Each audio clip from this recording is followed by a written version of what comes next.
ఉత్తరప్రదేశ్లో మరోసారి అధికారంలోకి రావడానికి భారతీయ జనతా పార్టీ పక్కా వ్యూహంతో ముందుకెళ్తోంది. ఇందులో భాగంగా వివిధ వర్గాలకు మేలు చేసే అనేక సంక్షేమ పథకాలకు యోగి సర్కార్ శ్రీకారం చుట్టింది. ఉపాధ్యాయులు అలాగే విద్యాశాఖ సిబ్బంది కోసం ముఖ్యమంత్రి శిక్షక్ నగదు రహిత చికిత్స పథకానికి శ్రీకారం చుట్టారు. ప్రధానంగా ఏడాదికి 5 లక్షల రూపాయల మేర నగదు రహిత ఉచిత వైద్య చికిత్స లభిస్తోంది. అలాగే కోవిడ్ మహమ్మారి కారణంగా తల్లిదండ్రులను కోల్పోయిన చిన్నారులకు యోగి ఆదిత్యనాథ్ ప్రభుత్వం అండగా నిలుస్తోంది. ఈ పథకం కింద ఇప్పటి వరకు 8,000 మందికి పైగా చిన్నారులకు అధికారులు ల్యాప్టాప్ పలు పంపిణీ చేశారు.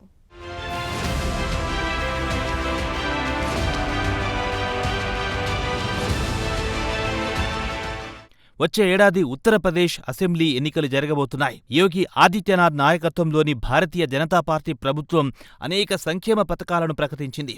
ఉత్తరప్రదేశ్లో మరోసారి అధికారంలోకి రావడానికి పక్కా వ్యూహాలు పన్నుతోంది. ఇందులో భాగంగా ప్రభుత్వ ఉపాధ్యాయులకు అలాగే విద్యాశాఖ సిబ్బందికి యోగి ఆదిత్యనాథ్ ప్రభుత్వం శుభవార్త చెప్పింది. టీచర్లు అలాగే విద్యాశాఖ సిబ్బంది కోసం ప్రత్యేక ముఖ్యమంత్రి శిక్షక్ నగదురహిత చికిత్స పథకానికి శ్రీకారం చుట్టింది. కాగా ప్రస్తుతం ఈ పథకం తుది దశకు చేరుకుంది. ఈ పథకానికి సంబంధించి యోగి ఆదిత్యనాథ్ ప్రభుత్వం అతి త్వరలో ఒక కీలక ప్రకటన చేసే అవకాశాలున్నాయి.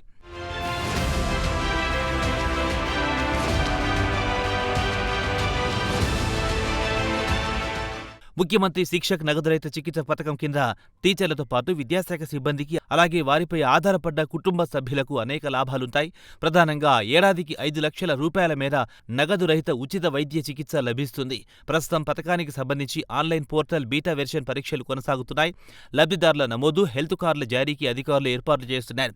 కాగా రాష్ట్ర ప్రభుత్వ సంస్థ తెలియజేసిన వివరాల ప్రకారం ఇప్పటికే 3,50,000 మందికి పైగా అర్హులైన టీచర్లు, ఇతర సిబ్బంది వివరాలను సదరు ప్రత్యేక పోర్టల్ ద్వారా సేకరించారు. అంతేకాదు పూర్తి సమాచారం సేకరించిన తర్వాత వైద్య చికిత్సకు వీలుగా కార్డులు అందజేస్తారు. కాగా వైద్య చికిత్స కార్డుల జారీలో ఎటువంటి జాప్యం లేకుండా ఉండేందుకు వారి పేర్లు, పుట్టిన తేదీలు, ఆధార్ వివరాలతో పాటు కుటుంబ సభ్యుల సమాచారాన్ని అధికారులు నిశితంగా పరిశీలిస్తున్నారు. అంతేకాదు ఎక్కడైనా పొరపాట్లు దొర్లితే వాటిని సరిదిద్దుతున్నారు.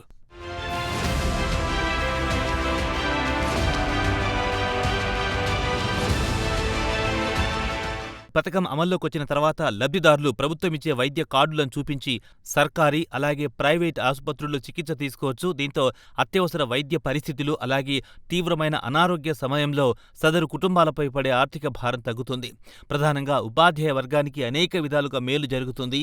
కాగా సాంకేతిక పరీక్షలు విజయవంతంగా పూర్తయిన తర్వాత ఈ నగదు రహిత వైద్య చికిత్స పథకాన్ని ప్రభుత్వం ప్రారంభిస్తుందని అధికార వర్గాలు వెల్లడించాయి.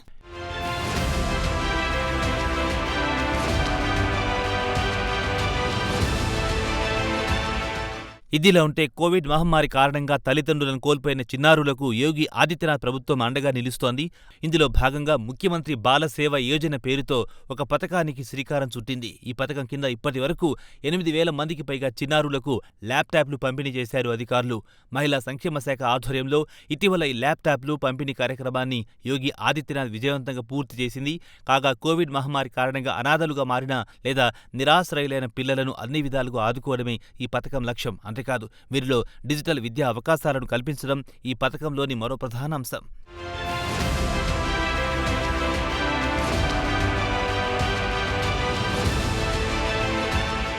ల్యాప్టాప్ల పంపిణీ ద్వారా విద్యార్థులు ఆన్లైన్ తరగతులకు హాజరు కావడం సులభం అవుతుందని అధికారులు తెలియజేశారు. అలాగే విద్యార్థులు అనేక పోటీ పరీక్షలకు సిద్ధం కావడంతో పాటు సాంకేతిక నైపుణ్యాలను పెంపొందించుకోవడం కూడా పెరుగుతుందని అధికార వర్గాలు భావిస్తున్నాయి. అలాగే ఈ పథకం కింద 11 నుంచి 18 సంవత్సరాల మధ్య వయస్సున్న అందరు పిల్లలకు కస్తూర్బా గాంధీ బాలికల విద్యాలయాలు, అటల్ ఆవాసీయ విద్యాలయాల్లో 12వ తరగతి వరకు ఉచిత విద్య అందిస్తారు.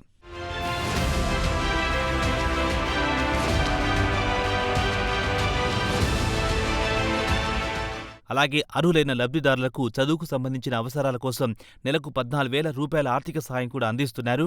కాగా విద్యార్థులకు ఈ అమౌంట్ అనేక విధాలుగా ఉపయోగపడుతుంది. ప్రధానంగా పుస్తకాలు, స్టేషనరీ, ఇతర విద్యా సంబంధిత ఖర్చులకు సదరు అమౌంట్ ఉపయోగపడుతుందని అధికార వర్గాలు పేర్కొన్నాయి. కోవిడ్ మహమ్మారి కారణంగా పిల్లల చదువు మధ్యలో నిలిచిపోకుండా చూడడమే సర్కార్ ప్రధాన లక్ష్యమని అధికారులు వెల్లడించారు. విద్యార్థులకు ఆర్థిక సహాయంతో పాటు డిజిటల్ లెర్నింగ్ వనరులు కూడా అందుబాటులోకి తీసుకొస్తున్నారు. సదరు డిజిటల్ విద్య ద్వారా విద్యార్థుల్లో ఆత్మవిశ్వాసం పెంచాలన్నది యోగి ఆదిత్యనాథ్ సర్కార్ ప్రధాన లక్ష్యంగా కనిపిస్తోంది. అలాగే విద్యార్థుల భవిష్యత్ ఉద్యోగ అవకాశాలకు అవసరమైన నైపుణ్యాలను అందించడంపై ఉత్తరప్రదేశ్ సర్కార్ ప్రత్యేక దృష్టి పెట్టింది.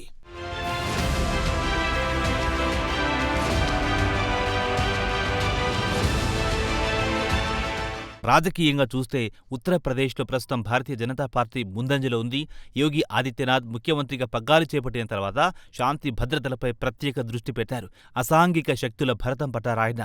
ఓ చిన్న నేరం చేయాలన్నా ప్రస్తుతం గూండాలు హడలిపోతున్నారు. ఇట్టనివారు బుల్డోజర్ సంస్కృతిని తీసుకొచ్చారని విమర్శలు చేసినప్పటికీ సామాన్య ప్రజలు యోగి ఆదిత్యనాథ్ ప్రభుత్వ నిర్ణయాలకు సంపూర్ణ మద్దతు ప్రకటిస్తున్నారు.